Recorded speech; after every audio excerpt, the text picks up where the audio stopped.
Isang pagkakilanlan ng bawat tao ang kanyang birth certificate. At iba pang mga certificate ng kanyang mga achievements sa buhay. Maaring requirements itong certificate para makapag-aral, kumuha ka ng passport, para makapagtrabaho abroad o para mas gumanda ang status sa buhay. Ikaw, kabarangay, ano ang tinatagong certificate mo na ipagmamalaki mo? Dear Papa Dudut, magandang tanghali po sa inyo, Papa Dudut, at sa lahat ng mga listeners natin sa Barangay Love Stories. Kapag wala pong trabaho ay nakikinig po ako sa inyo sa radio at minsan naman ay sa live streaming. Kaya po ako sumulat sa inyo dahil naniniwala ako na kapupulutan din ng aral ang karanasan ko. Ako po si Daphne, tubong Cavite, pero sa Quezon City ako naninirahan para magtrabaho sa isang call center. Dito rin ako nag-aral ng college kaya kabisado ko na ang buong QC. Sa pag-aaral ko noon at pagtatrabaho ko kahit malayo sa aking pamilya ay nagpursige akong magtagumpay. Hanggang sa lumuwas ang kapatid ko mula Cavite dahil mag-aaral siya sa college. Katulad sa pinasukan ko noon. Natural lamang bilang ate na maging gabay at sandigan niya ako, Papa Dudut. Tumira sa akin ang kapatid ko para makatipid sa renta. At ako rin ang nagpresentang asikasuhin ng ilan sa mga kailangan niya. Kabilang na nga ang pagkuha ng birth certificate niya sa PSA. Hindi pa kasi uso noon ang mga online. Kaya mano-mano na inasikaso ko ang mga kailangan ng kapatid ko.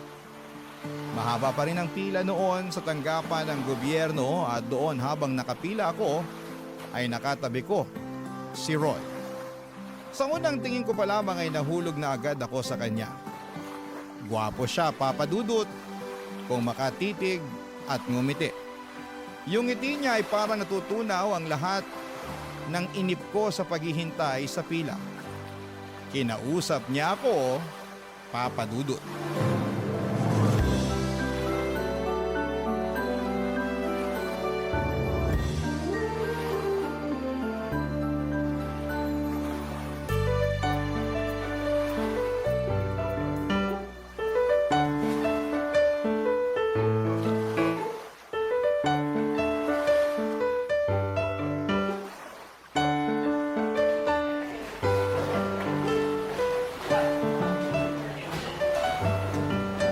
Ano nga ulit ang pangalan mo? Daphne, Roy, right? Tama. Anong kukunin mo? Senomar ba? Uy, grabe, hindi ah. Single nga ako at hindi pa ako magpapakasal. Mukha na ba akong ikakasal? Maganda ka kasi kaya naisip kong may pumakot agad sa'yo para di ka makuha ng iba. Ikaw naman. Kaso wala. Di ako naniniwala. Nako, dapat kang maniwala. Nandito ako para kumuha ng birth certificate ng kapatid ko. Requirements kasi para sa school niya. Mabuti ka palang ate. Medyo. Ikaw ba? Anong kukunin mo? Siguro senomar mo. Magpapakasal ka na ba? Hindi ah. Ba't mo nasabi yan? Nako, okay. Alam ko na. Dahil gwapo ako at malamang may babaeng binakuran agad ako para hindi ako makuha ng iba. Lakas ng tama mo. Bakit mo tinanong? Tinanong mo kaya ako niyang kanina, kaya binalik ko lang sa'yo. Sa bagay. Pero yun naman talagang sadya natin dito kukuha ng certificate. Birth, marriage. Basta ako, single ako. Kinuhaan ko rin yung kapatid ko ng birth certificate. Aray mo yun. Pareho tayo mababait na kapatid. Oo. Sana lang hindi tayo aabuti ng siyam-siyam dito. Haba na ng pila. Oo nga daming tao. Pero sigurado naman makakakuha tayo ng certificate na kukunin natin. Uy, nandito na tayo. Ay, tama naman. Pero di ko talaga ina-expect na ganito karami ang kukuha. Marami na kasi nag-asawa kaya dumami na mga tao sa Pilipinas. Bagay. Ikaw, kailan ka mag-asawa? Hala, grabe namang tanong yan. Para maganda pag-uusapan natin, para hindi tayo mabagot dito. Oo nga naman. Di ko pa alam. Depende kung may manligaw. Sa ganda mong yan, walang nanliligaw. Ay, ibahin ko palang sagot. Depende kung gusto ko ang manliligaw sa akin. Juicy ah. Natural lang naman yan na kailangan mo rin mamili na makakasama mo sa buhay, di ba? Tama naman. Ano bang gusto mo sa isang lalaki? Syempre, yung may trabaho. Basic yun. Rigorista ka rin, ha? Syempre naman. Di nakakain ng pag-ibig, no? Sabagay, pero maliban sa may trabaho, ano pa gusto mo? Yan talagang pag-uusapan natin dito. Bakit? Nailang ka ba? Siguro, okay, sige, pwede mo namang di sagutin. Ako nga pala, kakakilala lang natin pero hindi naman na tayo strangers, di ba? Kilala mo pangalan ko, kilala rin kita. Alam mo pangalan ko, alam ko rin pangalan mo. Sige na nga, sasagutin ko na. Yun naman pala eh. Sige, makikinig ako sa sagot mo. Napaka-hypocrite ako naman kung wala sa qualification ko yung may itsura, di ba? Oo, bakit ka natawa? Basic naman nga kasi talaga yun. Di ba una tayo na-attract sa physical appearance ng tao? Yes. Ayoko rin sa pangit. Hindi sa inaalala ko lang din syempre yung magiging anak ko. Alam mo na. Klase ka rin ha. Maganda ka tapos gwapo mapapangasawa mo. Siguradong gwapo at magaganda magiging anak niyo. Ay, sana. Wala lang to paano kung ako yung lalaki? May chance ba yung physical appearance ko? Yan ha. Ikaw talaga. Syempre naman. Gwapo ka naman. Hindi nga. Oo nga. O, tingnan mo silang lahat dito. Ikaw ang pinaka may itsura, no? Naku salamat at pasok ako sa standard mo ng gwapo O bakit ka natatawa? Ano, joke lang pala na gwapo ako. Naku, gusto mo lang talaga ulitin ko sa iyo yung sinabi ko. Mr. Roy, ang gwapo niyo po at kayo na ang pinakagwapo na nandito sa opisina. Pero sana makuha na natin ang birth certificates ng mga kapatid natin. Kasi ang sarap ng humiga tsaka magpahinga. Kailangan mo pa ng mas mahabang pasensya. Malayo pa tayo sa finish line. Oo nga. Hindi po mahirap kausap at pakisamahan si Roy Papadudut. Sa pag-uusap po namin na yon ay sobrang pigil po ako sa sarili ko dahil ang totoo po. Kinikilig po talaga ako. Bawat salita niya ay parang musika sa aking tenga. Ang bawat ngiti niya ay sobrang nakakabighani po talaga. Kahit umabot kami ng 5 oras sa pila ay hindi ko nararamdaman ang bagot ng dahil sa kanya. Bago kami umalis sa building ng PSA ay hiningi na niya ang number ko at syempre binigay ko kaagad. Hoping talaga ako na baka siya na ang para sa akin at magkatotoo yung gusto ko na kapag magkaanak man ako ay siguradong maganda at gwapo. Nang araw na yon ay agad siyang nag-text sa akin at nangumusta akong nakauwi ako sa bahay. Sinugot ko naman yung text niya hanggang sa araw-araw na kaming nagtitext at niyaya niya ako ng isang date. Gusto niya daw ako kaya nais niyang mas makilala ako personally. Pumayag naman akong makipag-date sa kanya, Papadudut. Ilang beses kaming nagkita at naging boyfriend ko na nga po si Roy. Hanggang sa isang gabi, binigay ko na ang sarili ko sa kanya. Naramdaman ko ang kanyang pagmamahal sa akin at buong puso kong sinuklian yon. Pinaubaya ko sa kanyang lahat, Papadudut. Hanggang sa dumating ang araw na hindi na ako dinatna ng buwanang dalaw.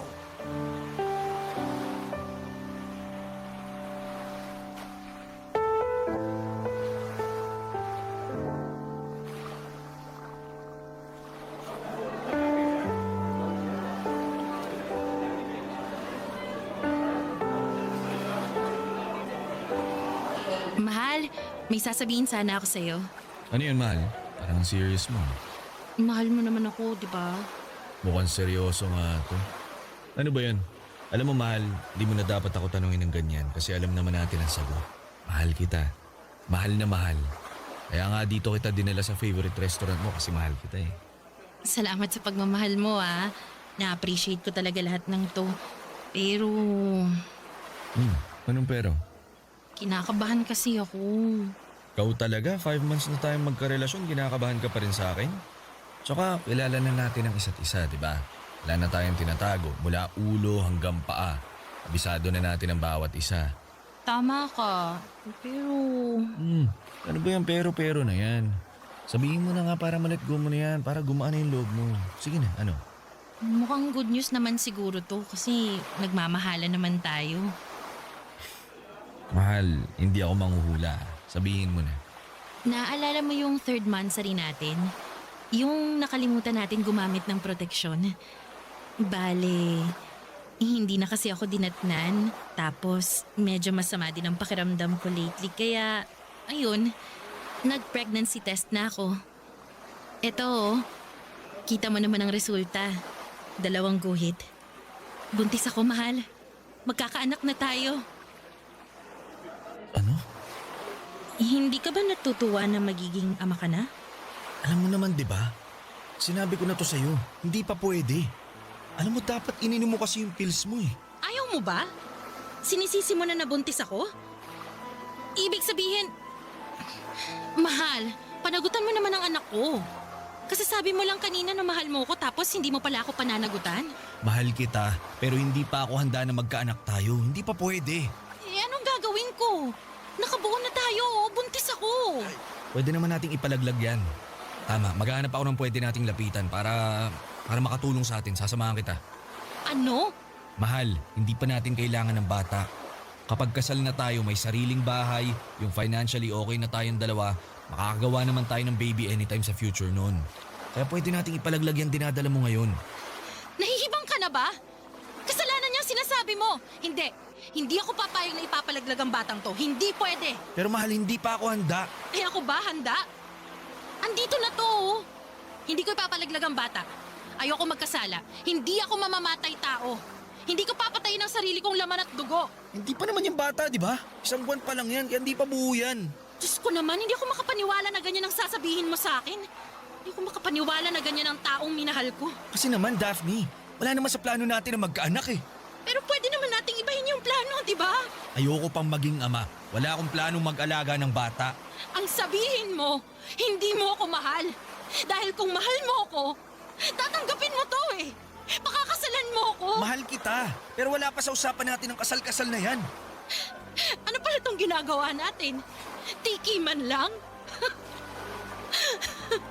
Bakit ba ako nagtiwala sa'yo kung ang gusto mo lang ay panandali ang kasiyahan? Pareho tayo naging masaya nung ginawa natin yun. Pwede pa naman tayo magpakasaya sa bawat isa eh. Alisin lang natin yung nasa tiyan mo. Promise, mag-iingat na talaga ako. Hindi na tayo makakabuo. Anong klaseng pag-iisip yung meron ka? Hindi ako nakikipagrelasyon para lang sa ganyan. Ginagawa natin yun dahil mahal natin ang isa't isa. Eh, ano ba? Wala akong pakialam. Sagutin mo ang tanong ko.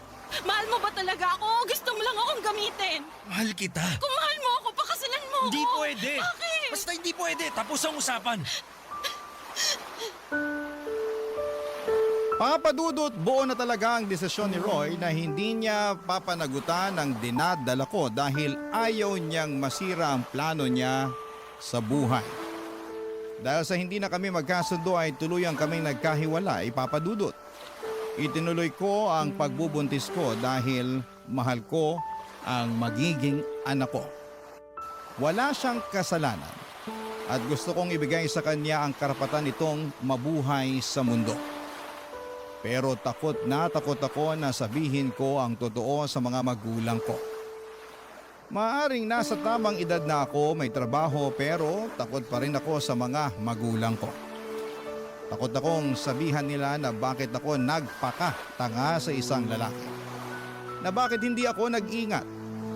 Ang tanging nakakaalam na mga oras na yon ay ang kapatid kong kasama ko sa inuupahan namin. Walang araw na hindi ako umiiyak. Hindi naman ako nagsisisi na nabuo ang bata pero nagsisisi ako dahil ang ama niya ay ayaw siyang tanggapin. Sa takot ko sa mga magulang ko ay nagpa-relocate ako sa malayong probinsya sa norte. Kahit mas mababa ang sahod doon, ng pagiging call center ay pinatos ko para lamang may tago sa pamilya ko ang lahat. Ni hindi na nila alam na may boyfriend na ako noon. Ang diskarte na lang namin ang kapatid ko na gusto kong pumunta ron dahil na burn out na ako sa trabaho. Kaya ako lumipat ay para naman mas maiba ang nakikita kong environment. Papadudot, takot ako. Takot kasi ako na kung lalaki na ang tiyan ko at biglang bumisita ang mga magulang ko ay magkakagulatan na. Matatanda na rin si nanay at tatay at ayaw kong dahil sa malalaman nila ay may mangyari pang masama sa kanila. Kaya naman tinuloy ko ang paglipat para makaiwas at makapag-isip na rin ng tama. At paghandaan ang pagdating ng anak ko. Barangay Love Stories. Barangay Love Stories. Nang lumipat ako, Papa Dudut, ay nagpapadala pa rin ako ng pera sa kapatid ko para sa renta niya at para sa pagkain. Pero walang araw na hindi ako umiiyak. Bakit ko pa na-isolate ang sarili ko? Bakit ko pa kailangang gawin ito? Maraming katanungan ang tumatakbo sa isipan ko na hindi ko alam ang kasagutan. Ang alam ko lang ay kailangan kong maipanganak ang anak ko at gusto kong maging malusog siya. Simula na maghiwalay kami ni Roy ay hindi na talaga siya nagparamdam. Hindi ko alam kung nasaan siya at hindi man lang nangumusta kung hindi pa ako nahihirapan sa pagbubuntis ko sa anak namin. Sa totoo lang, Papa Dudut, ay sobrang nahihirapan po ako. Wala akong katuwang, wala akong pamilya at nag-iisa lamang ako. Kaya noong papalapit na ang kabuwanan ko ay mas lalo akong nakaramdam ng takot. Paano kung hindi maging maayos ang panganganak ko? Ano ang gagawin ko kung wala akong pamilya o kaibigan man lang sa tabi ko na tutulong sa akin? Kaya naman naisipan kong lakasan ang sarili ko at umuwi sa Cavite. Ayaw kong mag-isa lamang ako sa oras na ipapanganak ko na ang aking supling.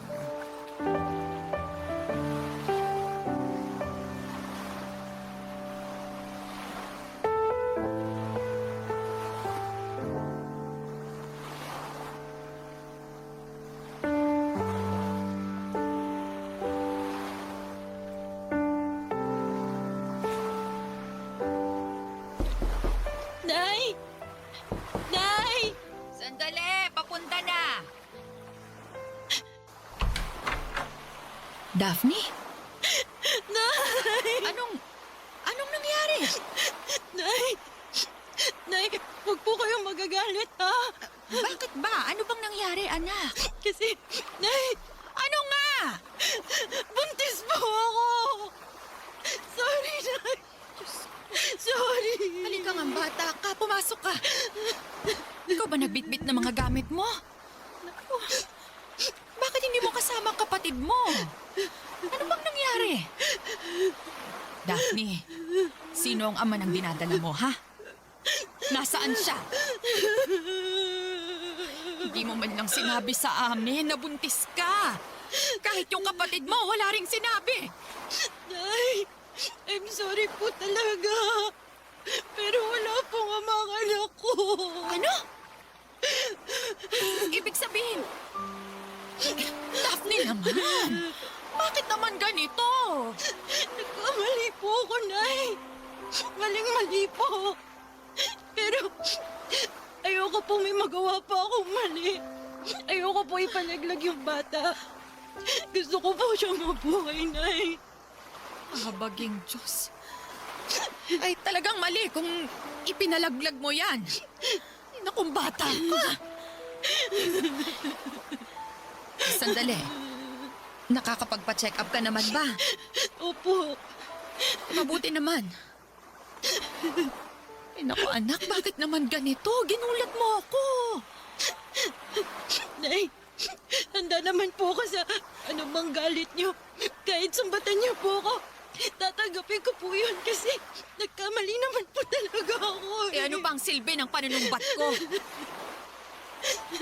Naging mabait kang anak, Daphne. Hindi mo kami binigyan ng sakit ng ulo ng tatay mo. Pero ito... Hindi ka ba talaga pakakasalan ng ama ng batang yan? Hindi po. Nawala na lang siya na parang bula matapos niyo malaman na nagdadalang tao ako. Napaka-irresponsableng lalaki yan. Saan mo ba nakilala yon, ha? Hindi mo man lang inalam ang pagkatao ng lalaking yon. Mabait naman po siya sa akin, Nay. Akala ko po kasi maayos siyang tao. Naging okay naman po yung relasyon namin eh. Pero nang malamang buntis ka, hiniwalayan ka. Napakasama ng lalaking yon. Sorry, Nay. Sorry po. Ay naku, huwag ka nang mag-sorry. Hindi mo kasalanan na may taong mapagsamantala. Si tatay kaya, matatanggap kaya niya to? Siguro, magagalit yun sa umpisa. Pero mahal ka ng tatay mo. Matatanggap niya rin yan. Natatakot po ako, Nay. Ang importante ngayon, nandito ka. May kasama ka. Hindi po kayo galit sa akin. Ay, hindi ko alam, Daphne. Ang sa akin lang, anak kita. Hindi kita pwedeng pabayaan at apo ko ang batang yan. Kung mas ginamit ko lang sana yung utak ko, hindi sana nangyari sa akin to. Huwag mo nang sisihin ang sarili mo. Hindi mabuti sa isang buntis ang umiiyak. Tumahan ka na. Ako nang bahala mamaya sa tatay mo pag uwi niya. Sigurado po ako pag-chichismisan tayo ng mga kapitbahay natin. Huwag mo nang alalahanin ang mga yon. Wala naman silang ambag. Hindi nila alam ang nangyari. Tsaka, sino ba sila para husgahan ka? Nandito lang ako, anak. Ang mahalaga sa ngayon, ligtas ka dito. At sana maging maayos ang panganganak mo.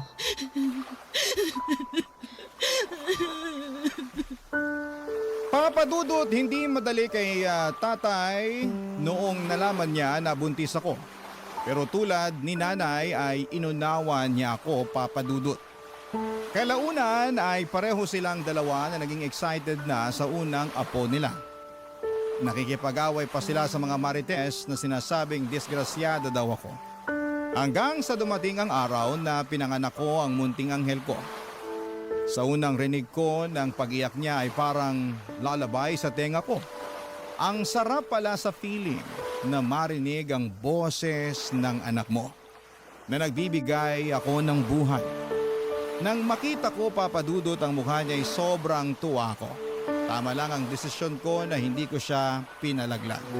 Tama ang desisyon kong harapin itong pagsubok na ito. Pinalaki ko ang anak ko ng mag-isa pero syempre nandyan naman ang lolo at lola niya. Bumalik ako sa Quezon City kasama ang anak ko at naging porsigido ako sa trabaho dahil sa anak ko. Kahit walang amang nakalagay sa birth certificate niya, nagiging ama at ina ko para sa kanya. Pinangako kong mamahalin at aalagaan ko siya. At kahit iniwanan kami ng ama niya, ay kaya ko siyang buhayin. Hanggang isang araw, bumisita si nanay sa QC. Namasyal kami sa isang mall at laking gulat ko, Papa Dudut. Sa unang pagkakataon matapos ang huli naming pag-uusap, ay nakita ko si Roy.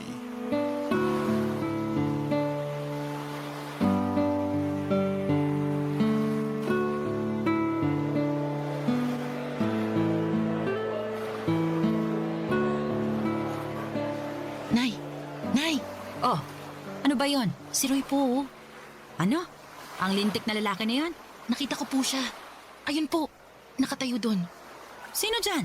Yung naka-green po na t-shirt. Ang hayop na yon. Teka, sandali ha? Nay! Anong gagawin niyo? Ano pa? Di susugurin ko ang lalaking yon. Nay, wag na po. He! Manood ka na lang dyan. Hoy, lalaki! Nay! Daphne? Kulang niya akong lalaki ka? Hindi ka pa ba kinarma sa ginawa mo? Sandali! Hindi ka pa mangungumusta sa babaeng tinakasan mo? Sa babaeng niloko mo? Huwag tayo dito mag-usap. Ay, bakit hindi pwede? Hoy, kahit saan kung gusto, wala ka magagawa. Ang sama-sama mong tao ka. Nakakaya po dito. Ay, naku, mahiya ka pa pala. Matapos mong buntisin ang anak ko, iwanan siya, tapos ngayon may pahiya-hiya ka pang nalalaman dyan. Ay! Roy, saan mo ba gusto mag-usap? Pagbibigyan kita. Hoy, Daphne! Sa parking lot, walang tao doon. Okay, doon tayo mag-usap. Ay, hindi! Gusto ko dito! Nay, tara na, Ayoko nakakahiya. sabi! Nay!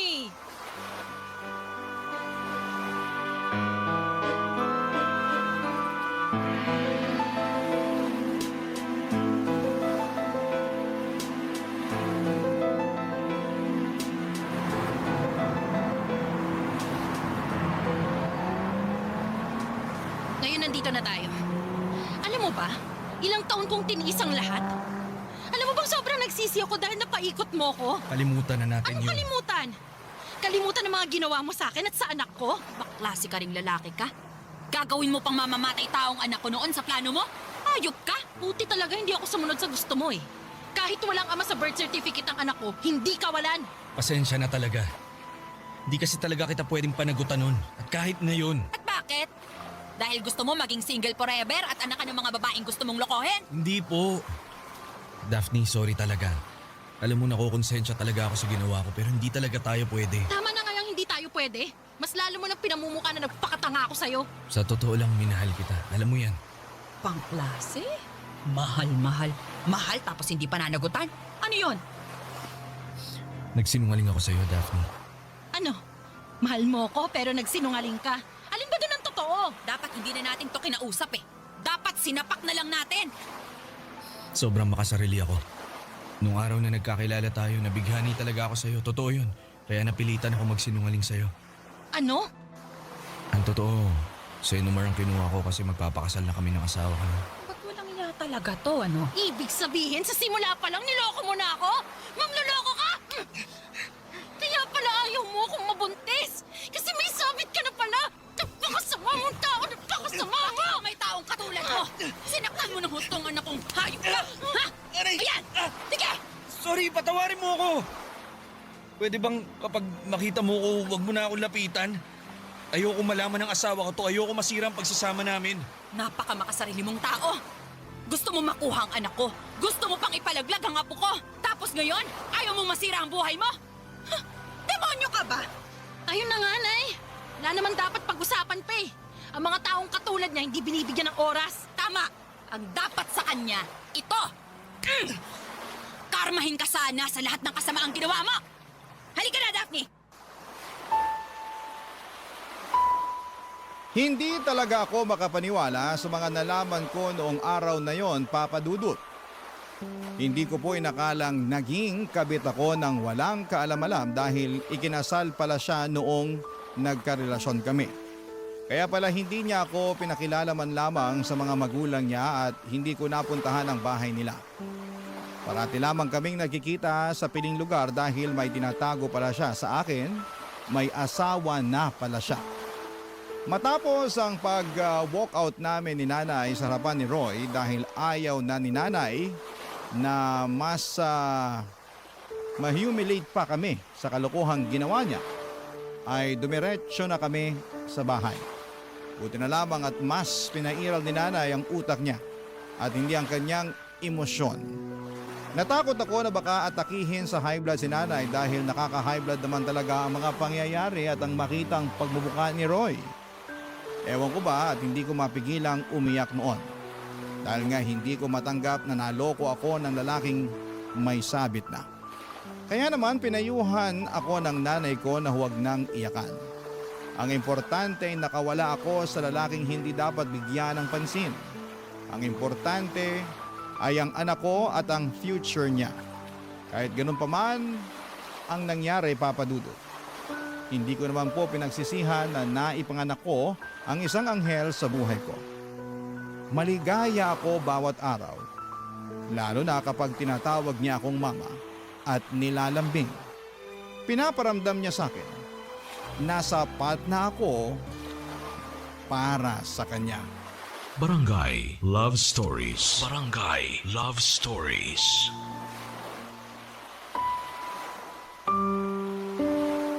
Kahit ayokong isipin na naging ugnayan namin ni Roy noon, parating nagpa-flashback sa utak ko ang mga alaala ng kanyang panluloko. Simula pa lamang noong nagkakilala kami. Ang usapan pala naming yon ay puno ng kasinungalingan. May plano pala talaga siya na akitin at bilugin ang ulo ko para makuha niya ang kanyang gusto.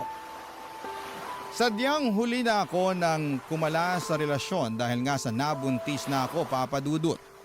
Siguro kung hindi ako nabuntis baka hanggang ngayon ay napaikot niya pa rin ako at patuloy niya akong ginagamit sa pansarili niyang kapakanan. Napaka makasarili niyang tao, Papa Dudut. Mabuti na lamang at nandyan ang mga magulang ko na walang sawang sumusuporta sa akin. At ina-assure nila ako na wala akong naging kasalanan at biktima lamang din ako. Dahil kung alam ko naman ang katotohanan ay tiyak na hindi ko talaga pinatulan si Roy kahit lumuhod siya sa harapan ko para manligaw. Alam nyo kasi, Papa Dudut, may detalye doon sa paghaharap namin ni Roy kasama ang nanay ko na hindi ko alam. Nalaman ko na lamang na nandun pala ang asawa niya at nakita at narinig niya ang pinag-usapan namin. Yun ang sinabi ni Roy sa akin. Paano ko nalaman? Dahil isang araw ay nagulat na lamang ako at natunto ni Roy kung saan ako nagtatrabaho, Papa Dudut.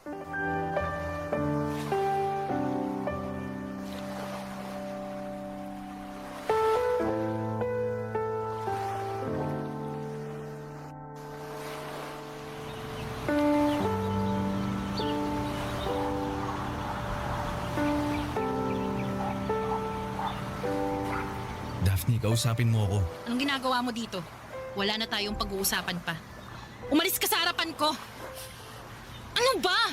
Daphne, please naman. Kailangan kong tulong mo. Ano? Tulong? Teka, nabibingi yata ako. Tulungan mo naman ako. May malaki kasi akong problema eh. Ikaw lang makakatulong sa akin. Kinugood time mo ba ako? Wala akong panahon makipaglaro. Kaya pwede ba? Bitawan mo ako. Kailangan ko nang pumasok sa trabaho. Sandali lang, please. Ano ba talagang kailangan mo? Ha? Ayoko na ng gulo. Gusto kong kalimutan kung sino ka at kung ano ka sa buhay ko. Kaya umalis ka na. Yung asawa ko. Anong asawa mo? Wala akong pakialam sa'yo at sa asawa mo. Daphne, nung nakita niyo ako, nung nag-uusap tayo sa parking lot kasama ang nanay mo, nakita tayo ng asawa ko. Narinig niyo yung usapan natin, nalaman niyo yung totoo. Nalaman niyang naging kabit mo ko. Eh ano naman ngayon? Bakit mo to pinapaalam sa akin, ha? Kasi kailangan ko nga ng tulong mo. Niwalayan ako ng asawa ko. Eh ano? Hindi ko maintindihan at ayaw kong intindihin yung problema mo. Ano naman ngayon kung hiwalay na kayo? Anong tulong yung sinasabi mo? Usapin mo naman yung asawa ko. Sabihin mo sa kanya na ikaw may gusto kaya nangyari yung sa atin nun. Ano? Daphne, sige na, tulungan mo lang ako. Ngayon lang. Ayokong tuluyang hiwalayan ako ng asawa ko. Nahihibang ka ba? Gusto mong kausapin ko siya at sabihin nilandi kita para patulan mo ko nun? Wow! Lakas ng tama mo, ha? Daphne, please. Etong pwede kong mabigay sa'yo. Tigilan mo ko, Roy! Hindi ko gagawin ang kalokohang to.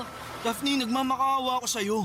Kumbinsi mo ang asawa ko na makipagbalikan sa akin. Kahit ilang sampal tatanggapin ko, tulungan mo lang ako. Sige na. Hindi!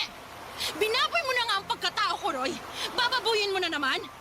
Ganyan na ba talaga ako kalihit sa tingin mo para gawin to, ha? May natitira pa akong dignidad. May natitira pa. Kaya tigilan mo na ako, pwede? Wala kang mapapala sa akin. Daphne naman. Umalis ka na. Hindi ako aalis. Sabi ng kailangan kong tulong mo. Hindi ko kaya mawala ang asawa ko.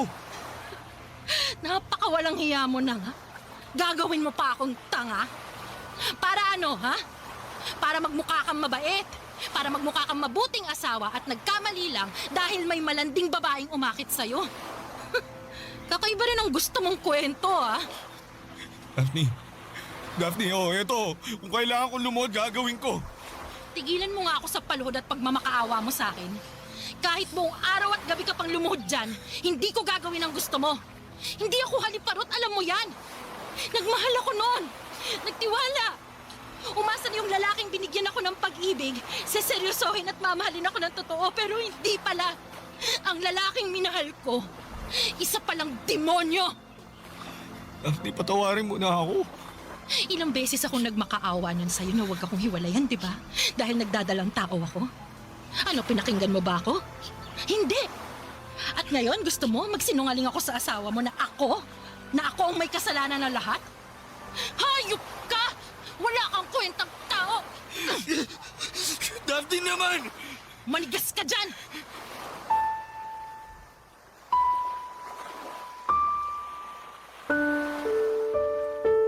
Sobrang nag-init talaga ang buo kong katawan sa gustong mangyari ni Roy, Papa Dudut. Niloko na nga ako, gusto pa niyang maging kasabwat ako sa panlulokong gagawin niya. Sino bang matinong babae ang papayag sa ganon? At saka hindi ako cheap na babae na pwede niyang gamitin. Pagkatapos ng tagpong yon ay hindi ko na alam kung anong nangyari kay Roy. at siguro tuluyan na siyang hiniwalayan ng kanyang asawa. Deserve naman niya kasi wala siyang kwentang lalaki. And after 2 years ay may nakilala naman akong lalaki. At dahil nga sa karanasan ko kay Roy ay siniguro kong single ito at makikita sa Senomar o Certificate of No Marriage na hindi pa siya kasal. Mabait at hindi sinungaling ang naging boyfriend ko, Papa Dudut. At tanggap niyang nakaraan ko at ang anak ko. Sobrang maunawain at mapagmahal. At dahil swak naman kaming pareho, naisipan namin ang magpakasal. Pareho kaming kumuha ng Senomar dahil requirement ito para kami ay ikasal, Papa Dudut.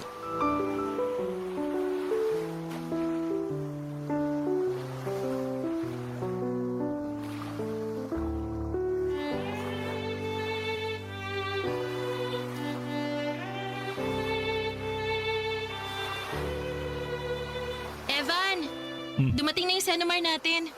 Bubuksan ko na ba tong 2 envelope? Sabay ba talaga? Sabay tayong kumuha eh. Sige, buksan mo na para malaman mo single na single ako at ready na pakasalan ka. Sige, ikaw ang magbubukas ng sa akin at ako naman ng sayo. Game? Game! Teka, babasahin ko na. Ayan! Single! Single nga, sabi ko sa iyo eh. Ano, pwede na tayo ikasal. Wala tayong sabit pareho. Han! Oh, bakit ka umiyak? Hindi ko mapigilan. Natutuwa lang ako kasi matutuloy na yung kasal natin. Ako rin, sobrang saya ko na ikaw magiging asawa ko. Evan and Daphne Nuptial. Malapit na malapit na. Parang showing soon lang na plug ah. O bakit? Artistahin naman tayo ah. Alam mo, Han, naisip ko, total magiging mag-asawa na tayo. Magiging isang pamilya na tayo. Gusto ko nang ituloy yung sinabi ko nun sa'yo. Yung bala kong i-adapt yung anak mo. Gusto ko magamit niya ang apelyido ko na ako ang legal na ama niya sa mata ng batas. Talaga ba? O naman. Kaya sana pumayag ka na. Sorry, Han. Oh, kaya mo pa rin? Hindi. Gusto ko. Doon kasi, hindi ako sure sa idea mo na ganito. Kasi nga, ayoko mag-expect na magiging happy ending tayo. Pero napatunayan ko na totoo ka. Na mahal mo nga ako. At wala kang ibang babae sa buhay mo kundi ako. Alam mo, Han, walang araw na hindi ako naging totoo sa'yo. Ayoko rin yung sinungaling na tao eh. Basta ngayon, ang importante malapit ang kasal natin. At gusto ko na ibigay ko rin sa anak mo yung apelyido ko. Kasi hindi lang ikaw ang mahal ko, pati na rin ang anak mo. Ang lahat sa'yo. Han. Deserve mo at ng anak natin na maging masaya tayo bilang isang pamilya, ha? Kaya please, pumayag ka na. Oo naman. Gusto kong dalhin namin ang anak ko ang apelyido ng isang lalaking sobrang bait.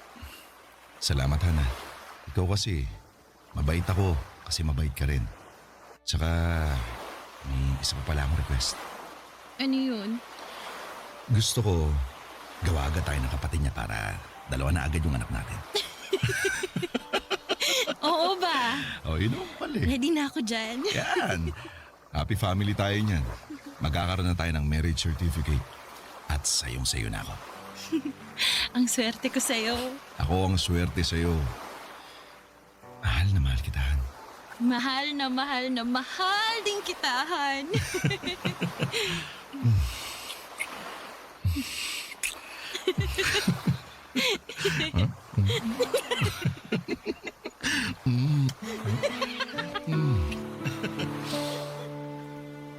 Ikinasal kaming dalawa ni Evan, Papa Dudut. At on the process na ang adoption ng anak ko para maging legal father niya si Evan. Sobrang saya ko po dahil hindi ko lubos akalain na ibibigay sa akin ng Diyos ang isang lalaking kabaliktaran ni Roy. Naging maayos po ang pagsasama naming dalawa ng asawa ko at ng anak ko. At ngayon po ay 5 buwan na akong buntis. Natupad po agad ang gusto ng asawa ko na susundan namin ng bunso Wala akong naging problema sa asawa ko at ang pinagpapasalamat ko ay araw-araw na nagiging biyaya ang pagsasama namin. Sa ngayon ay wala akong balita tungkol kay Roy at wala akong balak na makibalita pa kung ano ang nangyari sa buhay niya. Wala na akong pakialam sa buhay niya. Ang sa akin ay gusto kong mapanatiling masaya at malusog ang aking pamilya. Maraming salamat po, Papa Dudut. Ang inyong forever kapuso at kabarangay, Daphne. Ano ang masasabi mo sa ating Barangay Love Stories today? Aabangan namin yan sa aming comment section.